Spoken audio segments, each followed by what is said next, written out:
नमस्कार, स्वागत है आप सभी को आपके अपने चैनल प्रजापति हेल्थ केयर में। दोस्तों, आज मैं बताऊंगा बिहार में एएनएम की बहाली अगस्त 2025 की पूरी डिटेल्स आपको बताऊंगा। दोस्तों, एएनएम की बहाली को लेकर के लंबे समय से इंतज़ार किए जा रहे थे, तो आपका इंतज़ार ख़त्म हुआ। आइए हम जानते हैं। तो दोस्तों, बिहार सरकार ने एएनएम बहाली अगस्त 2025 की नोटिफिकेशन यानी कि अधिसूचना जारी कर दी है। आवेदन किए जा रहे हैं। आइए हम इसके बारे में जानते हैं पूरी डिटेल से। तो दोस्तों, अगर आप मेरे चैनल में नए हैं या फिर पहली बार मेरे चैनल से जुड़े हैं तो प्लीज़ लाइक करें, सब्सक्राइब जरूर कर दें, शेयर करें। तो एएनएम की जो कुल रिक्त पदें हैं वह रिक्त पद 5006 है। 5006 पदों पर आशा की बहालियाँ निकाली गई हैं, जो कि वह अगस्त 2025 के लिए है। आवेदन किए जा रहे हैं। जो आवेदन की जो तिथि है यानी कि अप्लाई करने का जो डेट है वह 14 अगस्त 2025 यानी कि सुबह 6 बजे से आप आवेदन कर सकते हैं। और इसकी लास्ट डेट जो है वह 28 सितंबर 2025 है। वह शाम के 6 बजे तक ले आवेदन किए जाएंगे। ठीक है। हम इसके फॉर्म में कितने पैसे खर्च होंगे, है ना, शैक्षणिक योग्यता कितनी होनी चाहिए, है ना, आज हम इसके बारे में पूरी डिटेल से हम बातें करेंगे। दोस्तों, जो 5006 पदों पर जो बहालियाँ निकाली गई है उसमें एएनएम के 3 कैटेगरियों में अलग अलग बांटे गए हैं। कुछ अर्बन के हैं, कुछ रूरल एरिया के हैं। तो एएनएम के जो फर्स्ट जो पदों की जो विवरण किया गया है ना, जिसमें एएनएम HSC यानी कि हेल्थ सब सेंटर यानी कि उप स्वास्थ्य केंद्र में जो एएनएम की बहालियाँ की जाएगी वह 4197 पदों पर बहालियाँ की जाएगी एएनएम के लिए, जो कि फर्स्ट हुआ है ना, फर्स्ट है। और अब ये जो स्वास्थ्य उप केंद्र में जो एएनएम की जो बहालियाँ की जाएगी उनमें उनकी जो कार्य होगी वह खास करके इनकी जो बहाली होगी ग्रामीण क्षेत्रों में उनकी ज्वाइनिंग होगी स्वास्थ्य उप केंद्रों पर। उनका जो कार्य होगी गर्भवती महिलाओं की देखरेख करना, है ना, वैक्सीनेशन टीकाकरण में मदद करना, परिवार नियोजन का कार्यक्रम है ना, इस तरह से उनकी जो कार्य हैं जो की रहेगी। इसके अलावे गांव-गांव में जा कर के सर्वे करना, जो बीमार हैं उनकी सूचना PSC को देना, उप स्वास्थ्य केंद्र में देना, ठीक है, और उनकी जांच करना, ये उनकी जिम्मेवारी है। वह तो कितने पद पर बहालियाँ निकाली गई है, तो 4197 पदों पर। दोस्तों, मैं वीडियो में ये आपको स्क्रीन पर जो आप देख रहे हैं बोर्ड, जो कि मैंने पहले ही ऑलरेडी लिख दिया है, इसलिए कि लिखने की ज़रूरत नहीं पड़ेगी और आपको अच्छी तरह से हम समझा सकेंगे, इसलिए मैंने इसे लिखना उचित समझा है। अब हम बात करें जो पदों की विवरण की बात कर रहे हैं, तो सेकेंड नंबर में है ANM RBSK यानी कि राष्ट्रीय बाल स्वास्थ्य कार्यक्रम। इससे स्पष्ट जाहिर हो रहा है कि जो इनकी बहाली होगी यह ब्लॉक स्तर पर बहाली किया जाएगा। और ये जो है हेल्थ में जो कि आपको इनकी जो कार्य होगी 0 से लेके 18 साल के बच्चों की स्वास्थ्य की जांच करना है।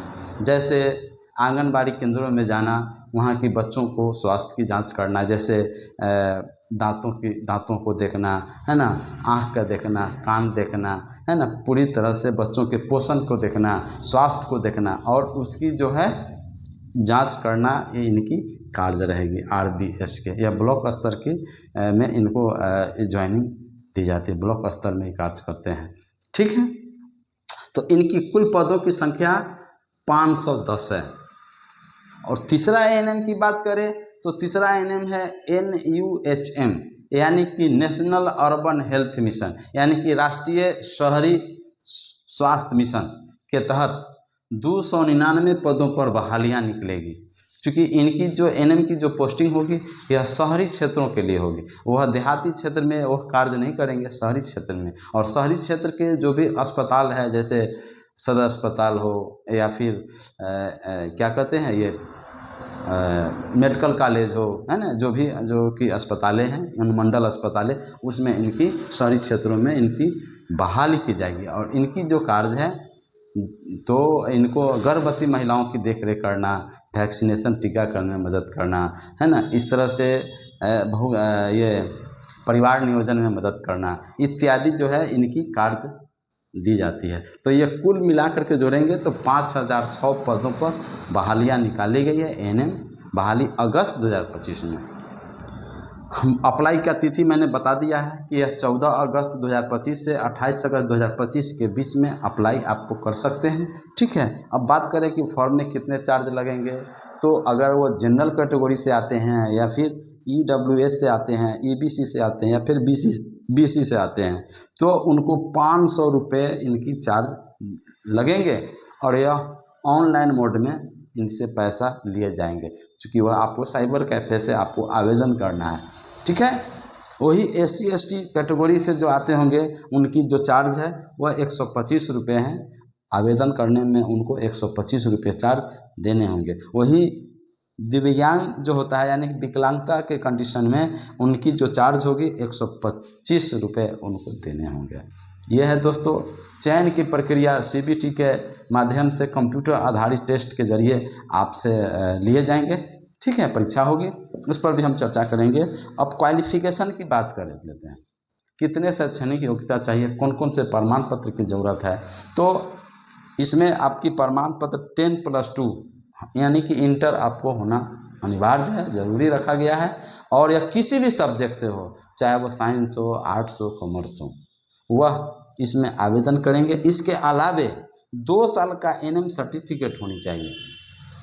ठीक है, वो भी मान्यता प्राप्त नर्सिंग स्कूल संस्था से होनी चाहिए, यानी कि बिहार नर्स रजिस्ट्रेशन काउंसिल से रजिस्टर्ड होनी चाहिए। ठीक है, 2 साल का एनएम कोर्स रजिस्टर्ड होनी चाहिए, बिहार नर्स रजिस्ट्रेशन काउंसिल से होनी चाहिए। तो ये था दोस्तों शैक्षणिक योग्यता। अब हम बात कर लेते हैं कि 1 अगस्त +25 के अनुसार जो कि इनकी जो एज होगी, एज की बात कर लेते हैं। इसमें एज भी निर्धारित किए गए हैं कि एज कैसे निकाले जाएंगे। तो 1 अगस्त 2025 के अनुसार एज काउंटिंग किए जाएंगे। ठीक है, तो अगर आप जनरल कैटेगरी से आते हैं तो आपका एज 21 साल से लेकर के 37 साल तक होनी चाहिए। वही अगर ईबीसी या बीसी हैं तो आपको 21 साल से लेकर के 40 साल के बीच होनी चाहिए। एससी एसटी के 21 साल से लेकर 42 साल तक। अगर कर्मचारी हैं, सरकारी कर्मचारी हैं तो उनको 5 साल की छूट दी जाएगी। वही अगर विकलांगता होगी, दिव्यांग होगी तो उनको 10 साल के इसमें बेनिफिट दिए जाएंगे, छूट दिए जाएंगे। किसमें? एज में।